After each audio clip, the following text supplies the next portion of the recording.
Aujourd'hui, ça va être une chouette journée. Je pars en vacances dans les Alpes en voiture électrique. Quelle folie, me direz-vous? Eh bien justement, j'ai envie de vous montrer que les bornes de recharge ultra rapides se développent sur les autoroutes et ce grâce à la mobilisation de tous les acteurs de l'écosystème. Pour ma petite expédition du jour, j'ai choisi un modèle de voiture familiale avec une puissance de recharge adaptée aux longues distances. Et puis j'ai choisi aussi ma famille du jour. Je vous présente Stéphane et Franck de ma super équipe de tournage et aussi Anthony Schaaf de l'équipe mobilité électrique d'Enedis. Nous sommes fin juillet, gare de Lyon, il est 7h30. Bon c'est pas tout ça mais on a de la route à faire, on y va?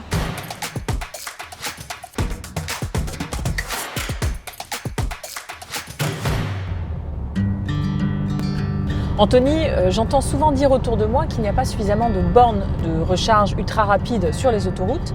Qu'est-ce qu'il en est aujourd'hui? Aujourd'hui, il y a 365 aires de service sur le réseau autoroutier concédé à équiper d'ici fin 2022. Nous, ça fait 1 an et demi qu'on est avec les différents acteurs de l'écosystème complètement impliqués sur ce déploiement, avec les sociétés concessionnaires d'autoroutes comme APRR, qu'on va aller voir tout à l'heure, et puis avec les opérateurs de recharge. Donc là, ceux qu'on connaît, Fastned, Allego, Total, Ionity, voilà, tous les acteurs de la recharge haute puissance. Et donc on travaille avec eux d'arrache-pied pour faire en sorte que ces bornes elles soient déployées d'ici fin 2022. Sur tout le territoire? Sur tout le territoire français, complètement. On arrive maintenant à l'aire de la réserve, on va s'arrêter pour faire la première recharge.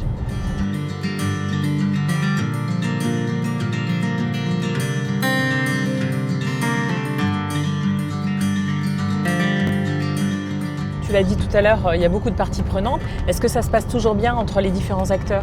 Alors, c'est un déploiement d'envergure, donc ça ne peut pas être un long fleuve tranquille, forcément. Des fois, l'opérateur est prêt avant que le réseau soit déployé par Enedis. Des fois, c'est l'inverse. Donc voilà, on a vraiment une anticipation à faire et à bien se caler avec les acteurs. Mais globalement, ça se passe très bien parce qu'on a anticipé. Et ça nous a aussi permis, nous, d'innover sur notre façon de travailler, sur notre manière d'anticiper les choses. Et on fait aujourd'hui ce qu'on appelle des viabilisations sur les aires. Donc en fait, on n'a pas attendu que les opérateurs soient connus.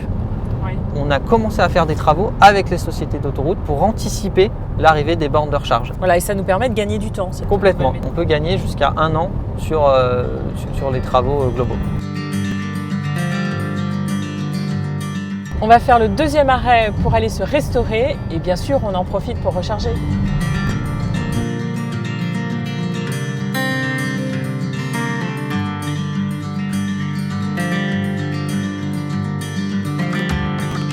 Tu m'as dit 365 aires de service à équiper en 2 ans. On en est où aujourd'hui, Anthony?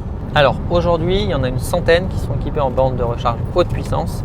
Et en plus de ça, tu en as une centaine qui sont équipées avec des bornes de recharge mais de plus faible puissance pour faire de la pointe. Et ce qui fait qu'avec les 200 qu'on a en chantier, à la fin de l'année ou début d'année prochaine, toutes les aires devraient être équipées en bornes de recharge.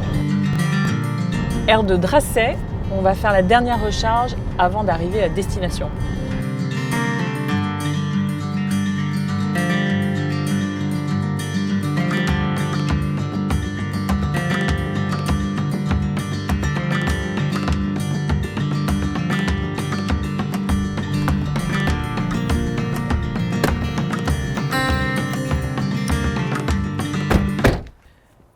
Qu'est-ce que c'est beau! Alors Anthony, on vient d'arriver au lac d'Aiguebelette, qui est absolument somptueux. Combien de kilomètres on a fait depuis ce matin? On a fait 550 km depuis ce matin. Combien de temps on a mis? On a mis 8 heures pour venir. D'accord, c'est-à-dire qu'on a mis combien de temps de plus finalement qu'en voiture thermique? Environ 30 minutes de plus finalement que si on l'avait fait en véhicule thermique avec des arrêts normaux. Alors on a fait 3 charges et ça nous a coûté? On a payé 56 € pour l'ensemble des recharges. D'accord. Avant de profiter de ce très joli coin de Savoie, j'ai rendez-vous avec Bruno Bouvard de la Société des autoroutes Paris-Rhin-Rhône. J'ai quelques questions à lui poser et vous verrez que finalement pour lui, la mobilité électrique, c'est un peu une aventure des temps modernes. Pendant que tu vas voir Bruno Bouvard, moi je vais aller recharger la voiture. Ok, tout à l'heure alors? Tout à l'heure. Alors Bruno, on a passé un bon moment sur les autoroutes Paris-Rhin-Rhône. Comment finalement votre société a-t-elle appréhendé le virage de la mobilité électrique? Dès 2012, nous avons installé une première solution de recharge sur une aire de service. En 2015, on avait déjà 46% des aires qui avaient un point de charge haute puissance. Et on a complété ce maillage par un réseau de stations très haute puissance dès 2019-2020. On en avait déjà une vingtaine.